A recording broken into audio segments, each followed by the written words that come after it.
April 17, 1944, 05:38 hours, Angkor Island, Palau Chain. In the dark silence before dawn, the coral sands of the southern beach lay untouched. Inland, through the humid canopy, Japanese Sergeant Naoki Ishikawa crouched in a half-flooded trench beside what remained of the 1st Infantry Battalion. The air smelled of sweat, mildew, and gasoline. The only sound was the buzz of mosquitoes and the occasional cough muffled behind cloth. The Americans had shelled the island all night, but that wasn't new. What was new was the silence. When the naval guns stopped, every man froze. It wasn't relief. It was the sound of something worse coming. Ishikawa adjusted his Type 99 Arisaka rifle and peered through the narrow firing slit in the pillbox. The surf glowed faintly in the gray pre-dawn light. Nothing moved. No boats. No silhouettes. No shadows. Then came the sound. Not the roar of naval guns. Not the chop of airplanes overhead. It was a low metallic rumble, like distant thunder dragging chains. Faint at first, then louder, sharper, layered with hundreds of smaller clinks, boots slapping metal ramps, packs shifting, weapons clattering. And then all at once, the sea turned black. Amphibious landing craft, scores of them, rose over the waves, descending in synchronized rows. Each one packed tight with Marines. Helmets lowered, rifles raised, jaws clenched behind dirt-smeared faces. To Ishikawa, it looked like an entire army had materialized from the water. Not one boat. Not 10. Hundreds. In less than 4 minutes, over 1,000 U.S. Marines had closed the final distance. And they were coming fast. He gritted his teeth. "Minna ikuzo," he shouted, "get ready." But inside, he already knew. The Americans weren't probing. They weren't testing defenses. They were here to end it. And the island was already finished. Within seconds, the first landing craft dropped their ramps. From a distance, the motion looked almost rehearsed, metal gates slamming open in perfect rhythm, and from within each, a torrent of human precision poured out. American Marines moved like they had drilled this beach 1,000 times. 8 men per column, 4 columns per craft, rifles already shouldered. M1 Garands, 8-round en-bloc clips, no bolt-action reloading, no hesitation. The first squad hit the sand, dropped to a crouch, and began firing before Ishikawa could even call out targets. The pillbox to his left exploded not from artillery but rifle fire. Garand rounds punched through the slits, ricocheted inside like hornets. A scream cut off mid-breath. He swung his Arisaka up, took aim, fired. The recoil slammed into his shoulder. The round missed. Bolt, pull, aim, fire again. Too slow. 2 of the Marines he'd aimed at had already dropped behind cover. Another moved laterally and returned fire with such mechanical speed that Ishikawa swore it must have been a machine gun.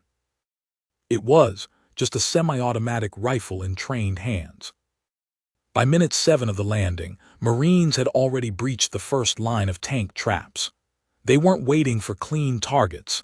They fired suppressing volleys, cleared pillboxes with grenades, leapfrogged through overlapping arcs of fire, and never stopped moving.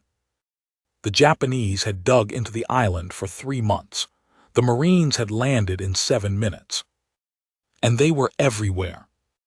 Lieutenant Fujita, stationed inland at the 2nd Command Post near Hill 38, watched through binoculars as the beach turned to chaos. The defensive line was supposed to hold for at least 2 days. It barely lasted 15 minutes. He slammed the binoculars down and turned to the radio operator. "Report to headquarters. Enemy troops landed, estimated 1,000 men. Progress rate is..." He stopped. He couldn't believe what he was about to say. "They've advanced 300 meters inland already." "Shikata ga nai," the operator whispered. "It can't be helped." But Fujita shook his head. "No, this is different. They aren't landing, they're inserting." He wasn't wrong. By 06:15, the American line had reached the base of Hill 38. Marine engineers moved in tandem with rifle squads, clearing mines, blowing traps, marking lanes for armor. Behind them, LVTs rolled ashore, treads crushing coral underfoot, hauling crates of ammunition, water, and radio units. Every Marine seemed to have exactly what he needed: water-cooled Brownings, flamethrowers, demolition kits, and always the M1 Garand. Each rifleman could fire 40 to 50 rounds a minute. Their supply lines were seamless, their air cover punctual. They weren't improvising war, they were executing it. Ishikawa and what was left of his unit fell back to the second line, coughing smoke, dragging the wounded, eyes wide with disbelief. "How many?" one soldier asked. "How many landed?" Ishikawa's voice broke. "Too many to count, like a machine built from men."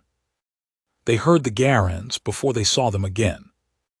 That staccato rhythm, bang bang bang ping bang bang bang. Each clip ejected in a sharp metallic ring, replaced in less than 2 seconds. The volume never dropped. It was like fighting a wall of thunder that never stopped moving forward. The Japanese tried to regroup. They set up a countercharge near a dried ravine. 60 men, grenades, fixed bayonets. They waited for the right moment, then they screamed, surged forward, teeth bared, hoping their sheer violence could break the line.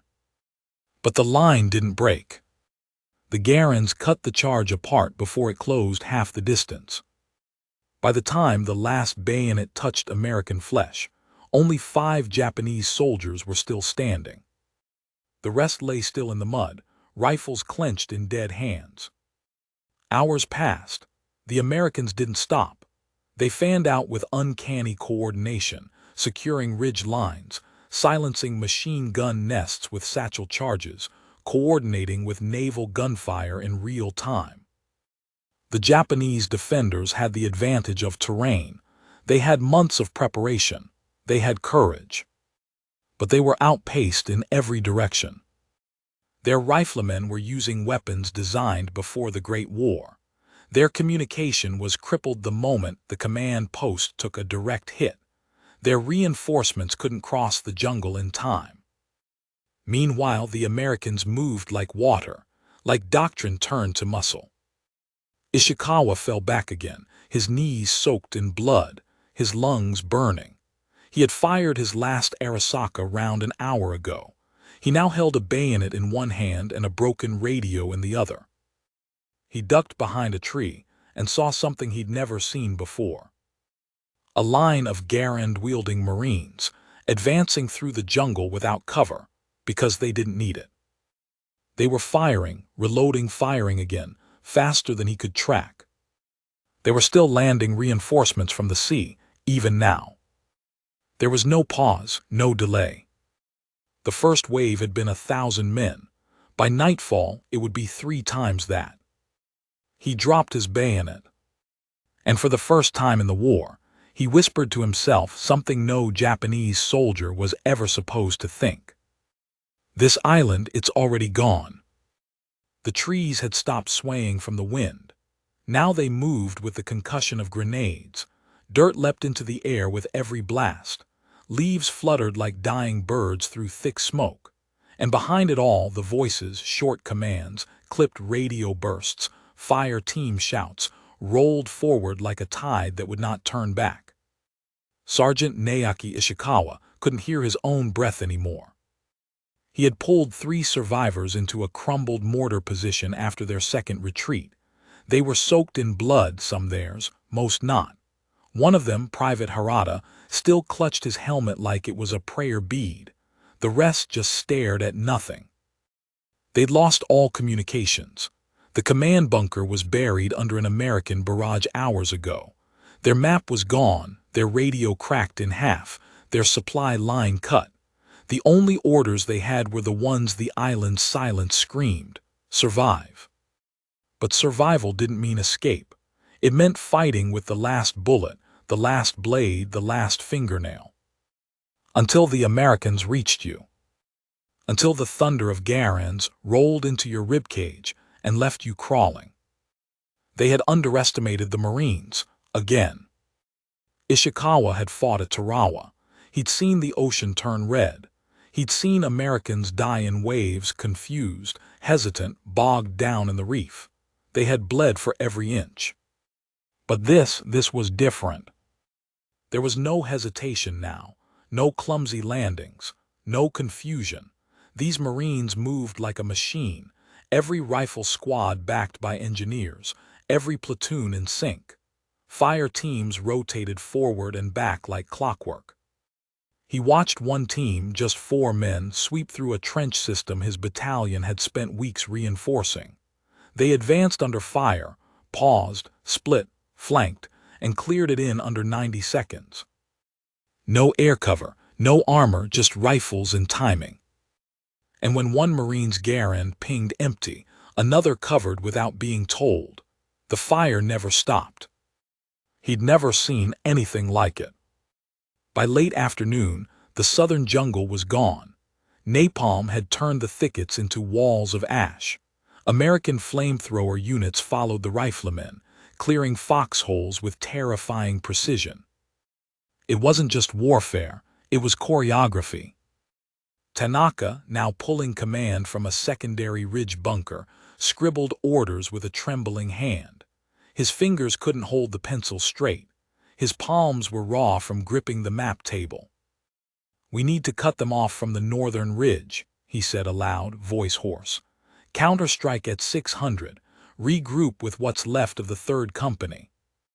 A captain beside him hesitated. "There is no 3rd Company, sir."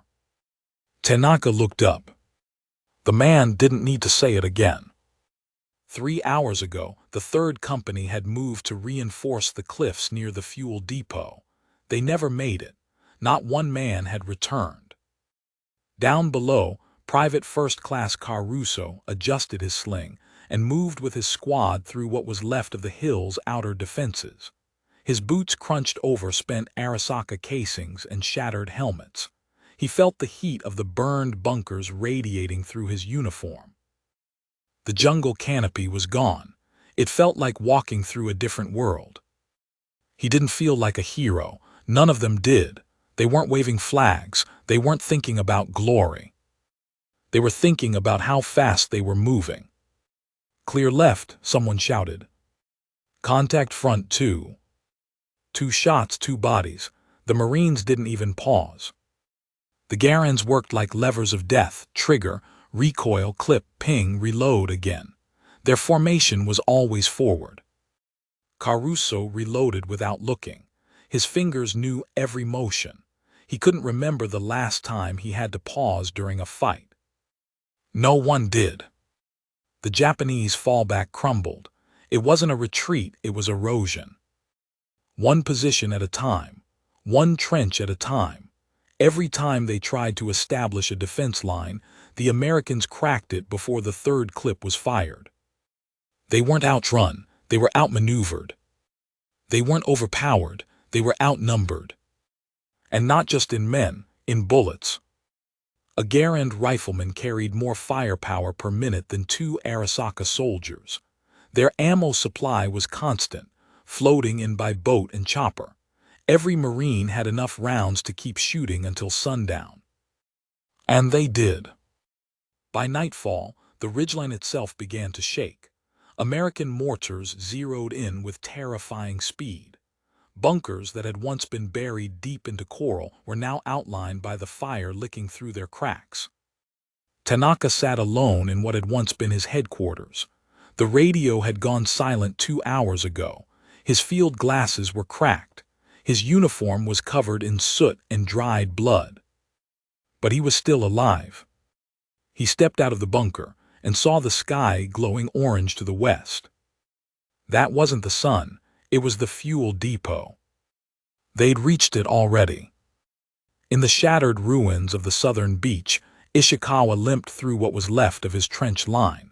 The only illumination came from muzzle flashes in the distance. He no longer had a rifle.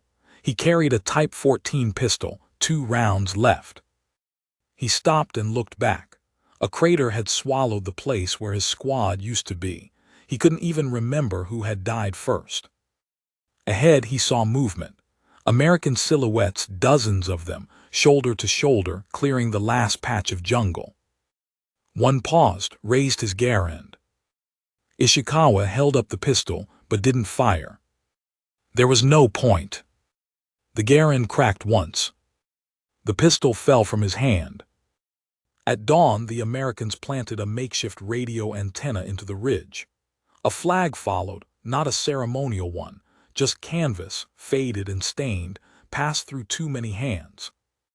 The Marines dug in, rechecked their positions, refilled their canteens.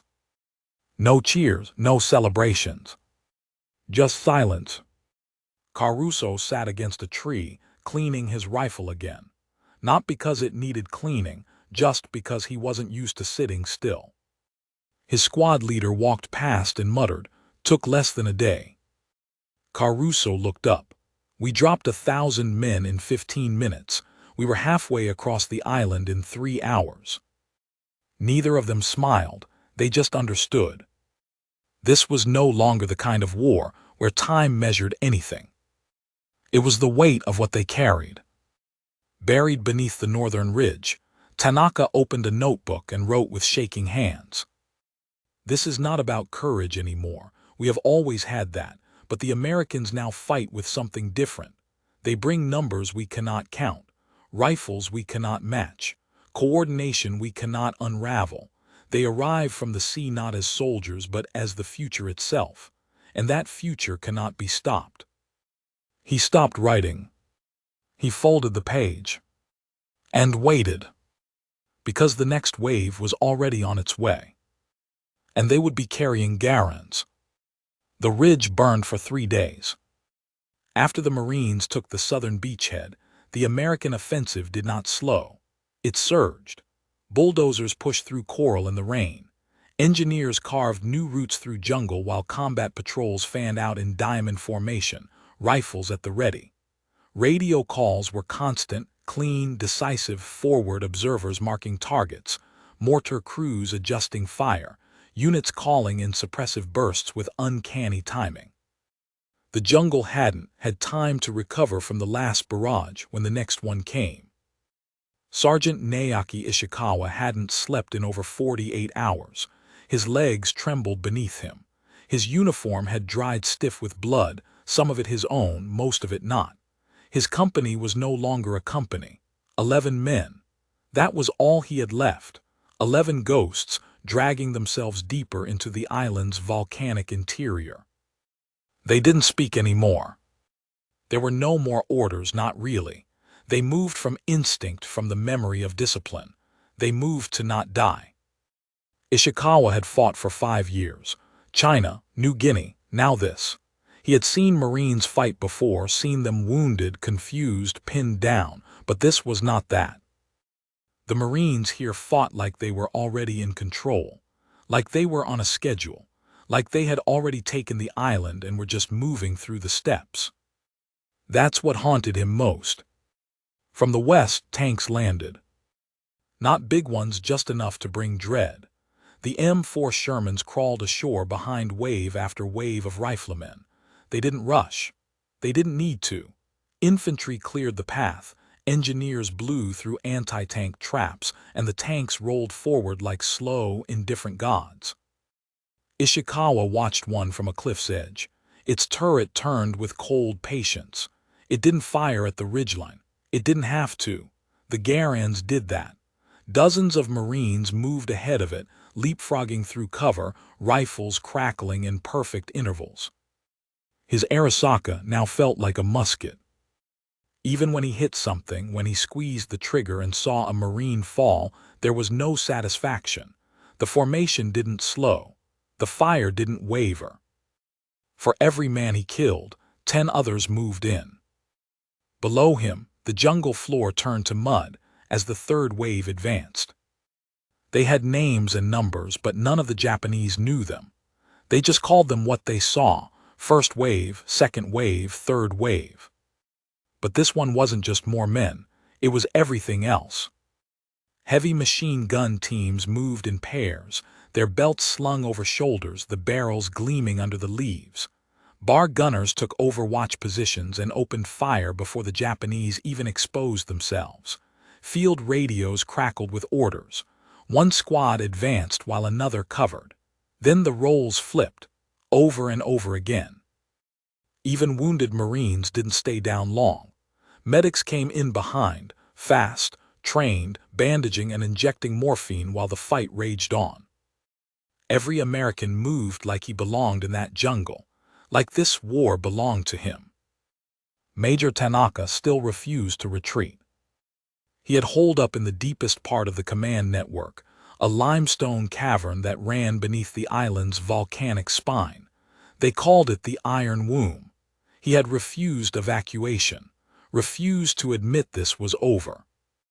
He issued another order, another handwritten command relayed by courier: counterattack at point 274, all reserves, bayonets fixed, nighttime operation. It was the same tactic they had used on Bougainville, on Peleliu. The same idea: break their line with one mad scream, bleed them out. But this was Peleliu. This time, the Americans were ready. At midnight, Ishikawa led his 11 men down the north slope of the ridge. Bayonets fixed, grenades wired to belts. One of his men carried a Type 11 light machine gun with only a quarter box of ammunition. The rest had rifles, some had knives. They moved through the pitch dark, mud sucking at their boots. They didn't speak. They didn't look at each other. The jungle opened up into a clearing. Beyond it, the American encampment. They saw fires, silhouettes, a few shadows walking perimeter patrol. Ishikawa's eyes burned, his heart pounded. This was it. He stood, "Tenno Hika Banzai," he roared. His men rose and screamed with him. They surged from the jungle like beasts, bayonets gleaming, voices filled with everything they had left. But the shadows weren't sleeping.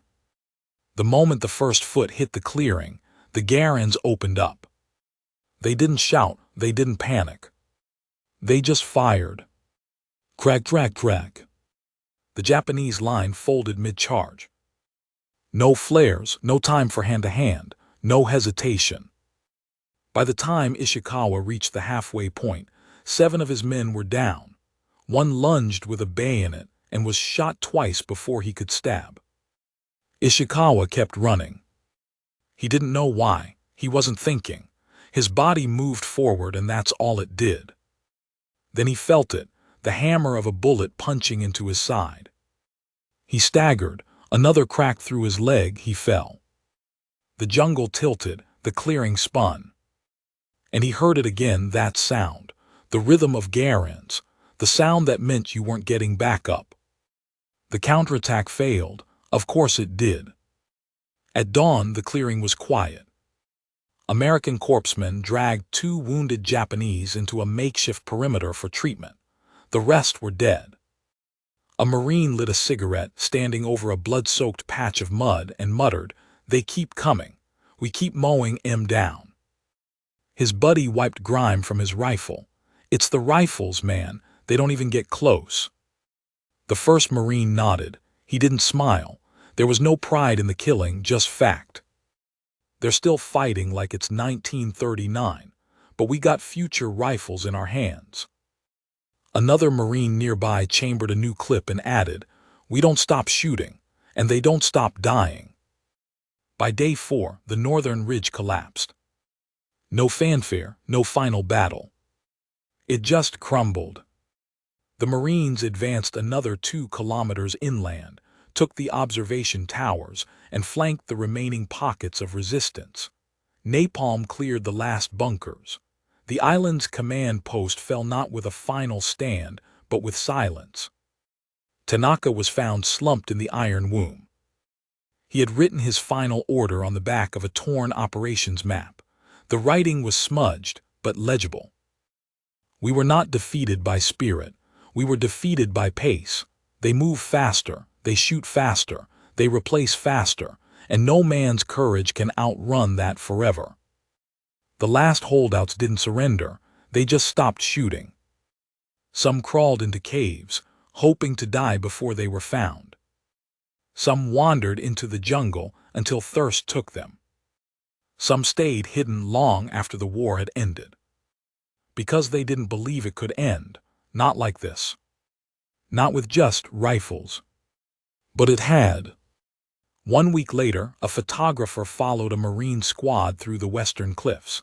He snapped a shot of 4 Marines standing on a ridge, Garand slung across their shoulders, staring out at the empty ocean. Smoke coiled in the distance behind them. The trees were blackened. The silence was eerie. The photo ran in U.S. newspapers under the caption, "Secure." But to the Japanese, if they'd seen it, the word would have meant something else. It meant finality. It meant the future had arrived. And it had arrived in 8-round bursts. The rains began on the 7th day. Not the sudden tropical bursts that came and went with the wind, but a slow, steady downpour, endless, heavy, suffocating. Water pooled in every crater. Dead branches sagged under its weight. Trenches turned into troughs of red-gray sludge. But the Marines didn't stop moving. The sound of the rain became part of the rhythm. One more layer over the sharp, metallic cadence of Garands, the bark of bars, and the crunch of boots dragging through soaked coral ash. Private First Class Caruso moved with his fire team along a ravine near the island's center. Their goal, a communications hub built into the rock face, one of the last confirmed Japanese strongholds. He had fired over 400 rounds in the last week, changed out his en-bloc clips so many times his fingers were raw, cleaned his rifle 3 times a day.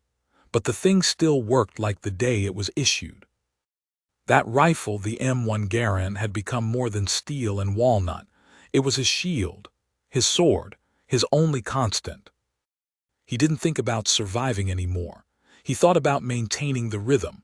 Fire, reload, fire again. Don't break tempo, don't fall behind. Inside the rock stronghold, Lieutenant Fujita hunched over the last working radio transmitter. He hadn't slept. The last message from command had come 28 hours ago, terse, coded, hopeless. Withdraw if able. New line is mainland. There was no mainland here, just wet stone, dwindling rations, and the smell of decay. 2 runners crouched by the door, soaked to the bone, one missing 3 fingers, the other cradling a jammed Type 99 like it was a relic from a lost war. Fujita scribbled a final report. His brush trembled. Enemy firepower has reduced our position to dust. Waves of riflemen supported by precise coordination.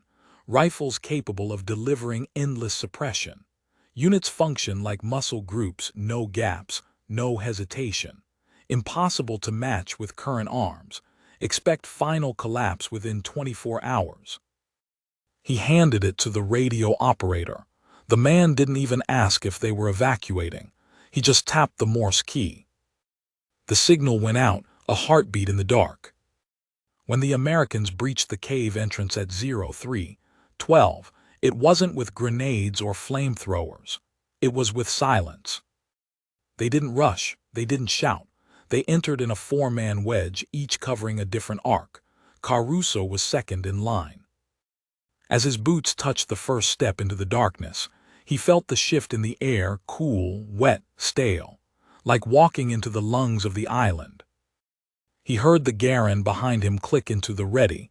The sound gave him confidence. It was precise, familiar. They moved slowly.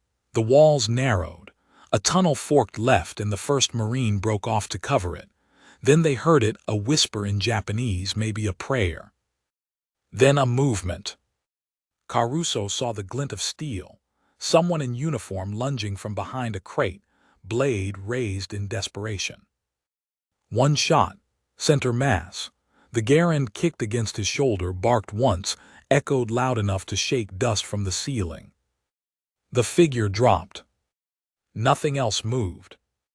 They found Fujita minutes later, crouched against the radio console, one hand on a pistol he hadn't fired. He looked up at them, eyes hollow, throat trembling. He didn't resist, he didn't speak. He just stared at the rifles aimed at his chest and nodded. He had seen enough to know the outcome. Not every Japanese soldier surrendered. Most didn't. In the northern escarpments, dozens remained hidden, some in tunnels barely large enough to crawl through, some alone, wrapped in soaked tarps, clutching rifles they hadn't fired in days. They waited for an opportunity that never came. The Marines moved too fast. For every square meter they cleared, they secured two more. Patrols ran 24 hours. Communications never broke down. Supplies never ran dry. On day 9, Ishikawa opened his eyes to the sound of boots nearby. He had survived the counterattack barely, dragged himself into a hollow behind a collapsed tree, hadn't moved in 2 days. He heard voices now, English, low and calm. He didn't understand the words, but he understood the tone. It wasn't fear, it wasn't even aggression. It was order. He turned his head slowly and saw them. 4 Marines moving in line, rifles up, scanning every branch and root. Ishikawa didn't raise his hand. He didn't speak. He just watched them pass, like ghosts walking through his failure. At a makeshift command post near the eastern cliffs, Major Garrison of the 7th Marine Regiment stood over a battle map. Lines crossed the island. Markings noted progress every hour. Supply lines, medical stations, ammo caches, everything running exactly as planned. He rubbed a hand across his stubbled jaw and turned to the liaison officer.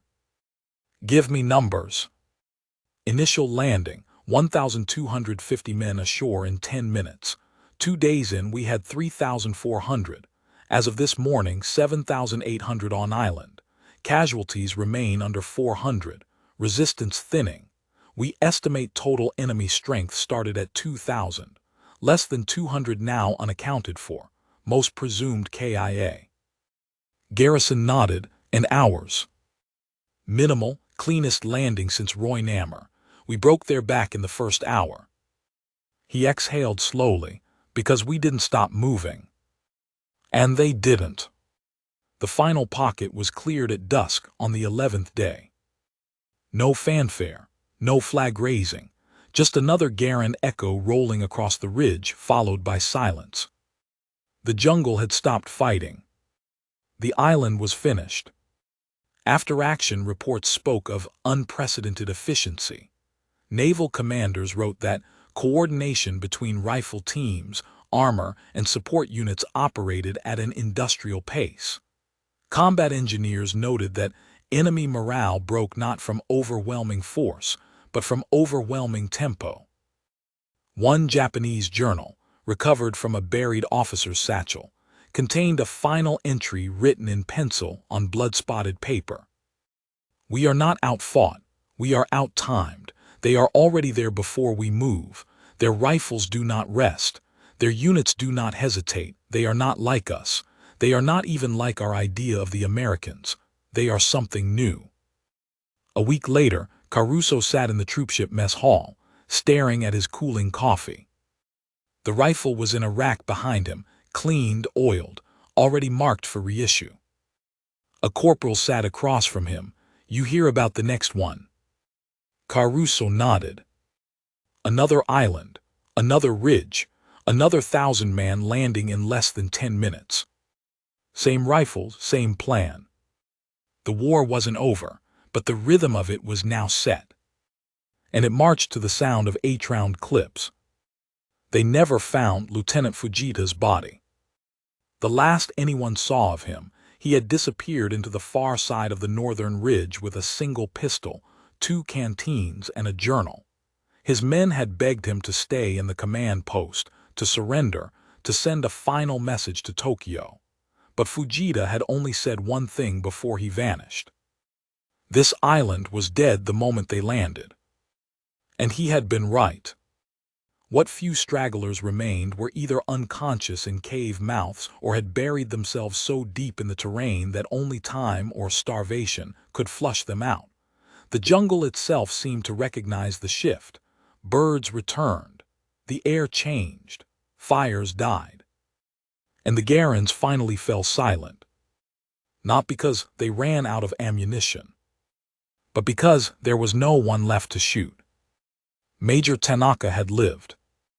He still carried it slung low, oiled clean. It was a habit now, an extension of himself.